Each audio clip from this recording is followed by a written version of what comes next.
Hey, we're Sailing Sincia. I'm Tanner, and this is Emily. We quit our jobs, bought a boat, and headed for the Western Caribbean in search of freedom and simplicity. Hit subscribe to follow us as we head south.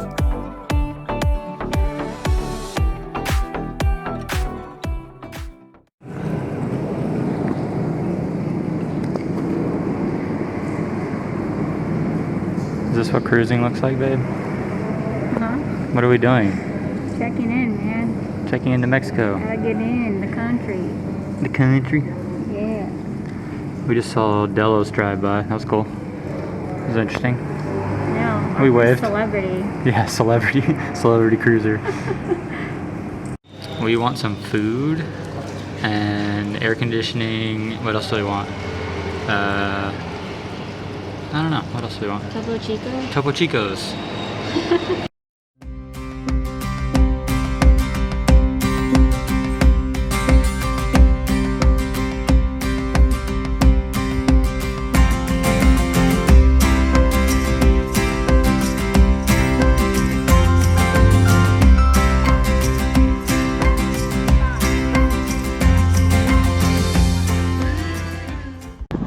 Now this Our Mexican is tour. Mexican food. Alright.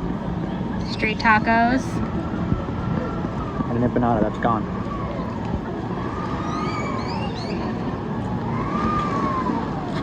So this morning we dropped off our laundry and we're going to go work on videos at a little cafe, but Tanner likes street food better than real food, so he got some tacos and then I get to pick, and we're gonna go to a vegan restaurant to sit and work on videos. So I got 2 street tacos and an empanada for 50 pesos, which is like $1.10. can't beat that. Delicious.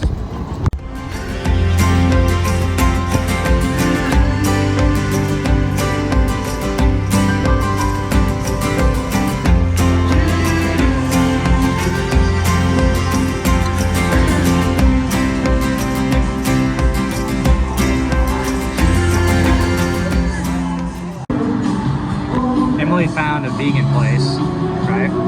Tell them. Of course I did. Their slogan is, "You cannot make everyone happy. You're not an avocado."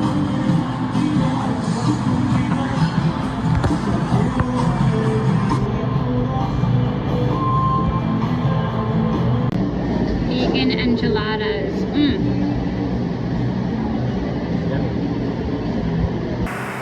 So we're out here at this little restaurant doing some video editing. This is whenever you're a cruiser, this is what you have to do to get Wi-Fi and do your video. So here's Emily. Hey.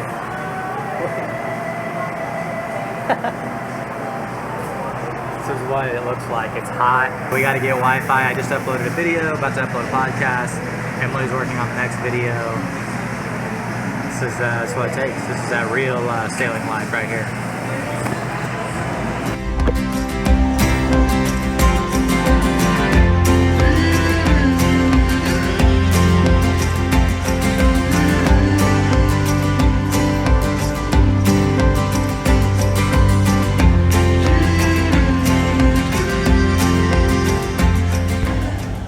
We're at North Beach. It's supposed to be like the famous, one of the greatest beaches in the world here in Isla Mujeres. So yeah. We think it might be. It's beautiful.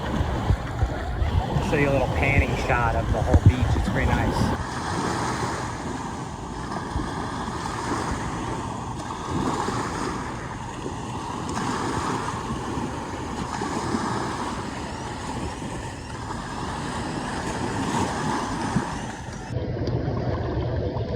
We have finally finished checking in and getting water and provisioning and all the things that you have to do when you get to a new place. And now we're just able to enjoy the beauty of this amazing island, and this is kind of what we've been waiting for, so we're really stoked about it.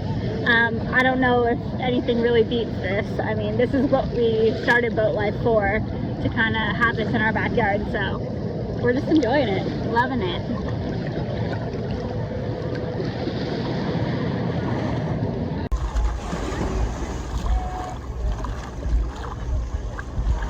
a lot of tourists here, a lot of people out hanging out. There's a big charter catamaran over there with like 150 people that just got off. It's really nice. Our boat's anchored like, I don't know, half a mile over there. And we're just chilling, enjoying the water. It's been really hot, but it's really nice and cool here. So yeah. Happy, what's today? Happy June 10th.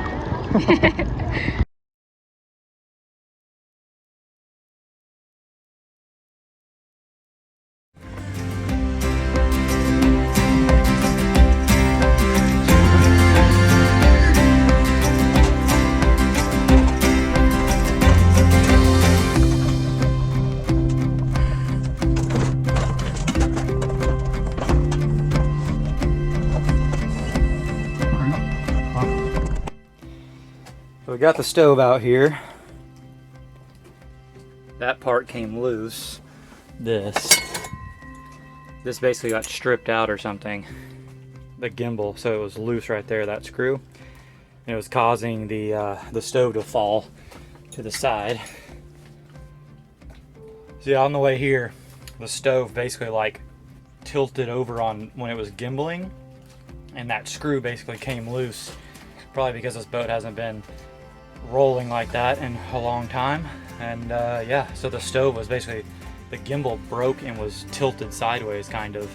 So the stove was just like, the back end was like hanging back. So took it out for the first time now, checking it out, and probably gonna have to, I don't know, maybe re-drill the holes or move the holes or something. So I don't know, we'll see what to do next. I'm hoping that this just is loose. It seems like they're screwing in okay. Like, not an issue. This one might be a problem.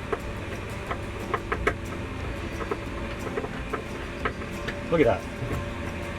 So literally, this thing, this gimbal, was just so loose, I guess from over time, that it just basically, the screw came out. Like, it wasn't stripped or anything. I just screwed it back in and it's totally fine. It's weird. Well, that was easy. Now we can put it back.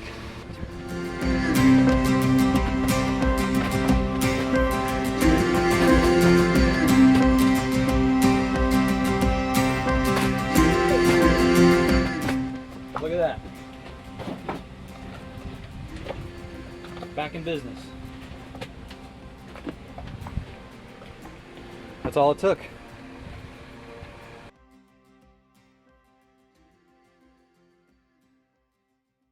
All right, what's up guys?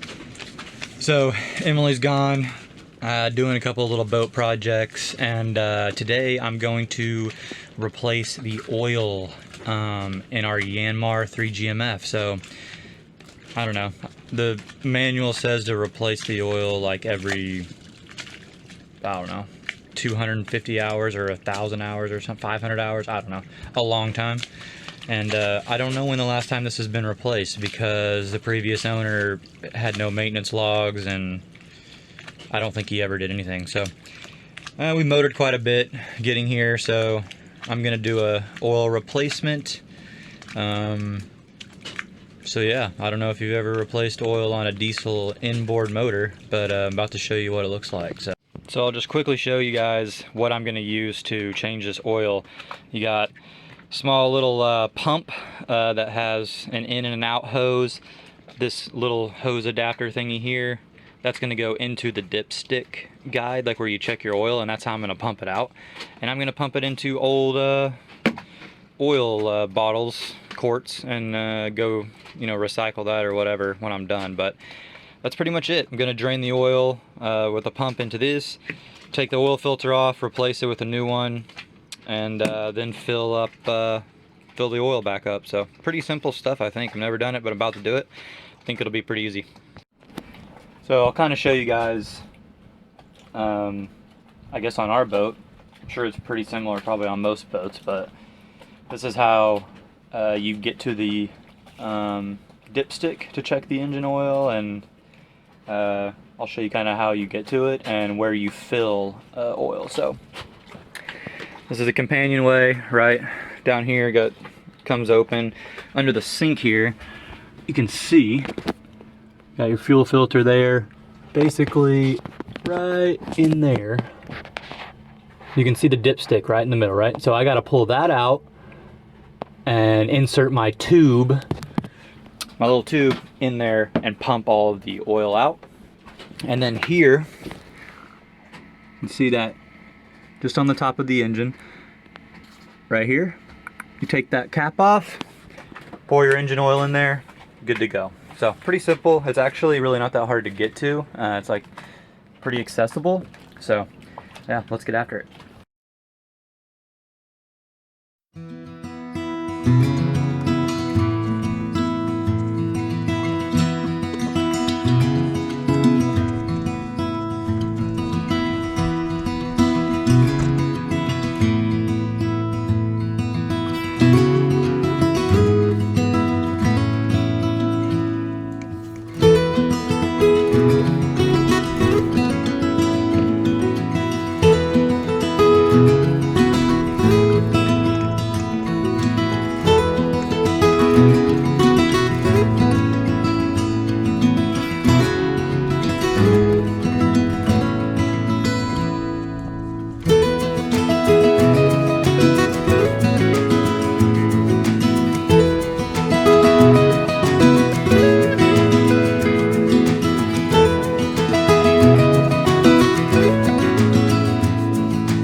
So finished putting the new oil in, got the dipstick here. Let's check it one more time and see if we're full. So you can see basically at the full end, and it's, I don't know, pretty clear. Looks pretty good. Yeah, done. Too easy.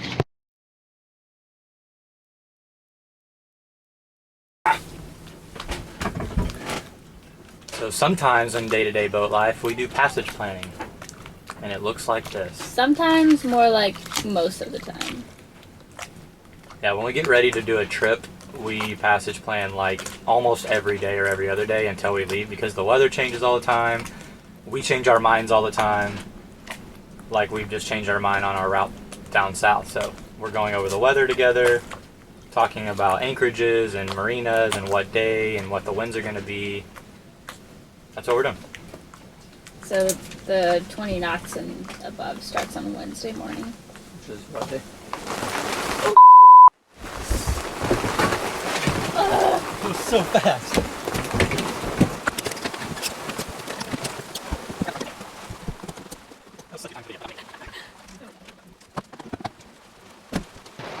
Sorry, babe. So that's what happens when it starts raining. We were just about to start planning and it just started pouring rain. So we had to like rush to freaking close all the hatches so the water doesn't get in the boat. That was good. That was good effort there. I like that. That was fast. Got you. We're getting pretty good at this. So we have like 4 port lights on each side. Well, yeah, 4, and then 2 main hatches, and those things let water in. So you got to close them real quick.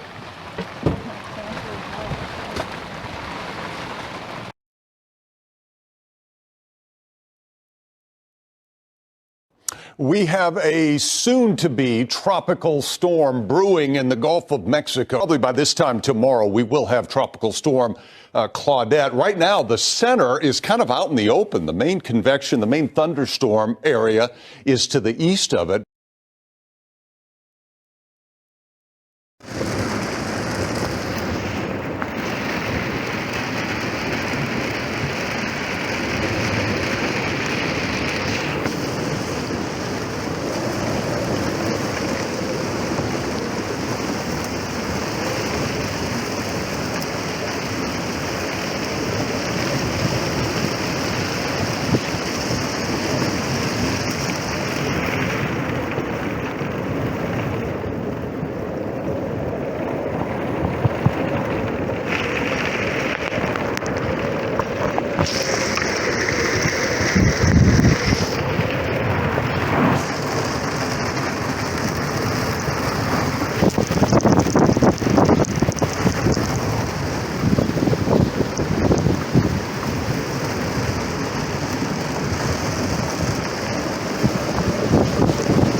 So unfortunately, we were not able to get any film during the storm other than the video that we took from a friend.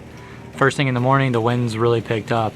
Some squalls came through, and we were getting, some people said that they were reading 45 knots, some said 60, 65 gusts. And we had a wind shift, and that's what caused everybody to drag. I think 3 boats ended up on the beach, were able to get themselves off later, but they went up onto the sand. We started to drag towards a super yacht, which is pretty scary, but we were able to get the anchor up with the motor full speed into the wind, pulled the anchor, and there's actually a little hurricane hole in Isla that you can get into. Most people didn't go in there because we weren't expecting the squall to hit that hard. But a lot of people drug, and we probably should have went in there. So anyways, we pulled the anchor, motored over into the hurricane hole for the duration of the squalls that were coming through, and we ended up being fine. That happens sometimes. Obviously, living on the anchor, you drag. No matter what your ground tackle is, it can happen. So just got to maintain your cool and pick the anchor up and move or reset it. But at the end of the day, we were totally fine, moved over into the hurricane hole and reset, and we really didn't have anything that strong again. It was just for, 30, 45 minutes. We had some really, really strong winds when the squall came through. But yeah, everybody was fine. Nobody ended up getting any damage. So yeah, that's boat life.